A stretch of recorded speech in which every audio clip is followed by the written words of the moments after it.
আচ্ছা, আজকাল যখন দেখেন হঠাৎ করে একটু ওয়েদার চেঞ্জ হলো, একটু ঠান্ডা হাওয়া দিল, একটু বৃষ্টি হলো, আপনার লেগে গেল ঠান্ডা, হঠাৎ করে গলা বসে গেল, নাক দিয়ে জল পড়লো, আপনার কাশি হচ্ছে, আপনার কফ জমছে, আপনারা মনে করছেন বোধহয় আপনার ওয়েদারের জন্য এটা হচ্ছে, আপনার বোধহয় ঠান্ডা লেগে গেল।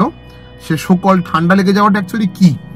আপনি দেখবেন খেয়াল করে, যে মানুষটা দুর্গাপুর বা আসানসোল শিল্পাঞ্চলে বাস করছে, তাদের ওয়েদার ফ্লাকচুয়েট করলে যেরকম হারে ঠান্ডা লাগে, সেই মানুষ যখন দার্জিলিং ঘুরতে যায় বা নর্থ বেঙ্গল ঘুরতে যায়, তার কিন্তু ওরকম ওয়েদারেও ঠান্ডা লাগছে না, সে কিন্তু ভালো আছে। কেন হচ্ছে এটা? কারণ হচ্ছে আমাদের এয়ার কোয়ালিটি বা আমাদের এয়ার পলিউশন।